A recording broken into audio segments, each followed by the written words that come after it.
आज की जो खबर है वो बहुत इंपॉर्टेंट है, इसमें हम बहुत कुछ डिस्कस करेंगे। आप ऊपर देख सकते हैं, एक राष्ट्र एक चुनाव प्रस्ताव को कैबिनेट में मंजूर कर दिया गया है। यानी कि आप सबको ये खबर पता चल ही गई होगी, लेकिन इस एक राष्ट्र एक चुनाव को मंजूरी देने वाले कमिटी में कौन-कौन थे, साथ में किस देश को देखते हुए ये फैसला लिया गया, भारत में एक राष्ट्र एक चुनाव कब तक हुआ, इस समिति ने क्या-क्या सिफारिश दी है, ये सारी चीजें हम डिटेल में जानेंगे। यानी कि वन नेशन वन इलेक्शन अब भारत में बहुत जल्दी होने वाले हैं, इसके बारे में डिटेल्स देख लेते हैं। ठीक है, देखिए, वन नेशन वन इलेक्शन को लेकर जो समिति बनाई गई थी, उसके अध्यक्ष हमारे भारत के पूर्व राष्ट्रपति, जिनका नाम है रामनाथ कोविंद, वो थे। इस पैनल में और भी सदस्य थे, जिन सदस्यों के नाम अगर मैं आपको बताऊं तो यहां पर आप देखेंगे, अध्यक्ष थे पूर्व राष्ट्रपति रामनाथ कोविंद, साथ में एक वकील जिनका नाम है हरीश साल्वे, ये भी इस पैनल के मेंबर थे। अमित शाह भारत के गृह मंत्री, उसके बाद कांग्रेस नेता अधीर रंजन चौधरी, उसके बाद डीपीए पार्टी के गुलाम नबी आजाद, उसके बाद जो है एनके सिंह, सुभाष कश्यप और संजय कोठारी। इन 8 लोगों से मिलकर यह समिति बनी थी, जिस समिति ने अब जाकर कुछ समय पहले यह सुझाव दिया था कि भारत में वन नेशन वन इलेक्शन हो सकते हैं। ये जो कुछ समय पहले रिपोर्ट आई थी, इस रिपोर्ट को अब कैबिनेट में जो है डिस्कस किया गया और बोला गया ठीक है, आपका जो प्रस्ताव है उसको हम मंजूर करते हैं। यानी कि भारत में वन नेशन वन इलेक्शन को मंजूर किया जा सकता है, लेकिन अभी सिर्फ ये प्रस्ताव जो है कैबिनेट ने मंजूर किया है, अभी सबने मंजूर नहीं किया है, यानी कि इसके लिए बिल लाना पड़ेगा। तो एक बार थोड़ा सा शॉर्ट में हम लोग इसका डिटेल देखते हैं। देश में लोकसभा के साथ विधानसभा चुनाव करवाने के प्रस्ताव को केंद्रीय कैबिनेट ने मंजूरी दी है। बहुत लोगों को लग रहा है ना कि वन नेशन वन इलेक्शन का मतलब क्या होता है। इसका मतलब ये होता है कि जो हम लोग समय समय पर देखते हैं कि अलग अलग राज्यों में अलग अलग समय पर चुनाव हो रहे हैं। लोकसभा चुनाव कभी और हो रहा है, छत्तीसगढ़ में कभी और चुनाव हो रहा है, बिहार में कभी और। देखोगे आप, बिहार में चुनाव 2025 में होने वाले हैं, छत्तीसगढ़ में चुनाव कुछ समय पहले हो गए। इस तरीके से अलग अलग राज्यों में अलग अलग चुनाव हो रहे हैं, हर साल चुनाव चल रहा है कहीं ना कहीं। लोकसभा का चुनाव 5 साल में एक बार हो रहा है। तो इस पूरे चुनाव की प्रक्रिया में जो भी योजनाएं लाई जाती है, जो भी चीजें लोगों के लिए इंप्लीमेंट की जाती है, उसमें दिक्कत आता है, क्योंकि बार बार चुनाव हो रहा है, डिस्टर्बेंस होता है, डिस्टर्बेंस क्रिएट होता है किसी भी योजना को इंप्लीमेंट करने के लिए या काम करने के लिए।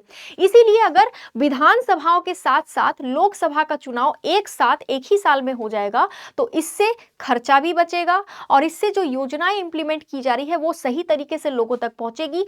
5 साल तक किसी तरीके का चुनाव वाला डिस्टर्बेंस नहीं होगा, तो जो हमारा पुलिस बल है वो भी अपना काम आराम से कर पाएगा, जो उसका मेन काम होता है। नहीं तो चुनाव में उनको भी उलझा दिया जाता है, बहुत सारी चीजें हैं। इसीलिए अब इसको कैबिनेट ने मंजूर कर दिया है। इसका जो बिल है वो नवंबर दिसंबर में संसद में पेश होगा, जब शीत सत्र चलेगा, विंटर सेशन, उस समय पर इसको लेकर बिल आएगा, क्योंकि सिर्फ बोल देने से नहीं होता ना, बिल लाना पड़ता है। बिल इसमें लाया जाएगा। ये जो समिति है पूर्व राष्ट्रपति रामनाथ कोविंद जी की अध्यक्षता में बनी है, इन्होंने जो रिपोर्ट जारी किया वो लगभग जो है 191 डेज की रिसर्च करने के बाद जारी किया है। यानी कि लगभग 200 दिन रिसर्च किया गया, अलग अलग देशों को देखा गया, उसके बाद जाकर ये रिपोर्ट आया। रिपोर्ट जो है 18,500 पन्नों से भी ज्यादा की रिपोर्ट है। पढ़ते पढ़ते ही हालत खराब हो जाएगा। बहुत पन्नों की रिपोर्ट है ये, इसको पढ़ा जाएगा। अब तुम ये सोचोगे कि भैया ये रिपोर्ट तैयार किया गया तो कहां से देख के तैयार किया गया, तो देखो यहां पर 7 देश है, 7 देशों की चुनावी प्रक्रिया को देखा गया, उन पर रिसर्च किया गया, उनको समझा गया, तब जाकर हमारे भारत का एक राष्ट्र एक चुनाव का जो पैनल था, उस पैनल ने ये पूरी रिपोर्ट तैयार की है। ठीक है, ये 7 देश है, Sweden, Belgium, Philippines, Japan, Indonesia, Germany और साउथ अफ्रीका। इन सभी देशों को देखते हुए ये चीज करी गई है। यानी भारत में अगर एक राष्ट्र एक चुनाव होगा तो उसका जो प्रस्ताव है, उसका जो रिपोर्ट है, वो इन देशों को देखते हुए तय किया गया है। पैनल ने सुझाव क्या किया, वैसे तो देखो 18,500 से भी ज्यादा पन्नों की रिपोर्ट है, तो सुझाव तो खूब सारे, हमको सारे सुझाव नहीं पढ़ने, हमको वो सुझाव पढ़ना है जो हमारे एग्जाम के लिए इंपॉर्टेंट हो, अगर क्वेश्चन आ जाए तो तुम लिख सको या आंसर कर सको। देखो, सभी राज्य विधानसभाओं का कार्यकाल अगले लोकसभा चुनाव यानी कि 2029 तक बढ़ाना पड़ेगा, क्योंकि अगर एक राष्ट्र एक चुनाव करवाना है तो अभी आने वाले समय में जो जिन राज्यों में चुनाव होने वाले हैं, फिर वो तो डिस्टर्बेंस क्रिएट करेगा। एक बार चुनाव हो गया उन राज्यों में तो फिर तो 5 साल बाद ही होगा ना। तो बोला जा रहा है जिन विधानसभाओं में चुनाव होने हैं उनका कार्यकाल बढ़ा दो, सीधे 2029 में उनका चुनाव करवाना। ठीक है, ये एक वो रहेगा। इसमें पहले फेज में लोकसभा विधानसभा चुनाव को एक साथ कराया जा सकेगा। उसके बाद दूसरे फेज में 100 दिनों के अंदर जो लोकल बॉडी होती है, जो स्टेट में लोकल बॉडी होती है उनका चुनाव भी कराया जाएगा।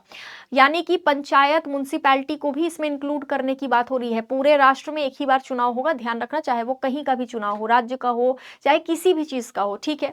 सिंगल वोटर लिस्ट और वोटर आईडी कार्ड बनेगा, यानी कि एक इंसान का जो एक वोटर लिस्ट है और एक वोटर आईडी है वो बनेगा, ठीक है। वोटर लिस्ट एक ही बनेगा, पूरा सिंगल, और वोटर लिस्ट में जो नाम तुम्हारा दर्ज रहेगा उसके लिए जो तुमको वोटर आईडी दी जाती है वो भी एक ही रहेगा। इसको भी बनाने की मांग की जा रही है। हंग असेंबली या नो कॉन्फिडेंस मोशन होने पर बाकी 5 साल के लिए कार्यकाल के लिए नए सिरे से चुनाव कराए जा सकते हैं। अभी जो हंग असेंबली होता है, हंग असेंबली यानी कि जब मान लो चुनाव हुआ उसके बाद किसी भी पार्टी को मेजोरिटी ही नहीं मिला, यानी कि किसी पार्टी को मेजोरिटी नहीं मिला, पार्टी लटक गई ना, पूरा का पूरा जो चुनाव हुआ वो कोई मतलब का नहीं रहा, किसी को मेजोरिटी नहीं मिला, तो वो हंग असेंबली हो गया, ठीक है, हंग असेंबली। अगर ऐसी कोई स्थिति बनती है या फिर नो कॉन्फिडेंस मोशन अगर पास हो जाता है तो ऐसी स्थिति में क्या होगा कि बाकी के आने वाले जो 5 साल है उनके कार्यकाल के लिए नए तरीके से चुनाव फिर से करवाया जाएगा। अब जो है यहाँ पर देखो संवैधानिक बदलाव कितने करने पड़ेंगे, क्योंकि तुम्हें पता है इलेक्शन जो है वो हमारे संविधान में कहीं ना कहीं लिखा हुआ है। इवन जो इलेक्शन कमीशन है भारत का चुनाव आयोग, उसका भी आर्टिकल है, पता होगा तुम्हें, आर्टिकल 324, ठीक है। तो मतलब कि भारत में जो चुनाव होते हैं उसमें कई सारे संवैधानिक बदलाव करने के बाद ही वन नेशन वन इलेक्शन को लागू किया जा सकता है। लगभग 18 संवैधानिक बदलाव का सुझाव इस कमिटी ने दिया है। विधि आयोग का जो प्रस्ताव है उस पर सभी दल सहमत हुए, अगर विधि आयोग जो प्रस्ताव लेकर आएगा या फिर जो लेकर आया है ना, जो विधि आयोग का प्रस्ताव, देखो विधि आयोग ने कई बार बोला है। 1999 में लॉ कमीशन यानी विधि आयोग ने बोला था, 1999 में बोल दिया था कि लोकसभा और विधानसभा का जो इलेक्शन है वो अलग अलग किया जाए, लोकसभा और विधानसभा का इलेक्शन अलग अलग किया जाए। अलग अलग तरीके के सुझाव जो है ये देता रहता है, लेकिन अब बोला जा रहा है इस समिति के द्वारा कि विधि आयोग का जो प्रस्ताव होगा उस पर सभी दल अगर सहमत हुए तो 2029 से ही ये लागू हो जाएगा। समझ गए? यानी कि कहीं ना कहीं विधि आयोग का जो अब प्रस्ताव है उस प्रस्ताव में ये है कि भैया एक राष्ट्र एक चुनाव करवाया जा सकता है, ठीक है। बाकी हम लोग विधि आयोग पे ज्यादा नहीं जाएंगे क्योंकि बात सिर्फ अभी वाले पैनल की हो रही है। इसी बीच हमारे जो मंत्री है अश्विनी वैष्णव, उन्होंने ये बहुत बड़ी बात कही है, इसमें ऐतिहासिक बात उन्होंने कह दी है कि 1951 से लेकर 1967 तक भारत में एक साथ इलेक्शन करवाए जाते थे। यानी कि 1951 से जब से भारत में इलेक्शन शुरू हुए थे उसके बाद से 1967 तक भारत में एक राष्ट्र एक चुनाव होता था। लोकसभा का इलेक्शन जब होता था तभी सारे राज्यों का होता था, सब कुछ व्यवस्थित चल रहा था। लेकिन अचानक से कुछ राज्यों का जो असेंबली है वो भंग हो गया किसी ना किसी कारणवश, ठीक है। कहीं पर असेंबली भंग हो गया, कहीं पर कुछ हो गया, इस चक्कर में उनका चुनाव जो है फिर से कराना पड़ा, और फिर से कराना पड़ा इसलिए फिर से उल्टा सीधा हो गया सब। और आज तुम देख लो, आज कभी उत्तर प्रदेश का चुनाव हो रहा है, कभी बिहार का हो रहा है, कभी दिल्ली का हो रहा है, कभी छत्तीसगढ़ का हो रहा है, चुनाव ही चल रहा है।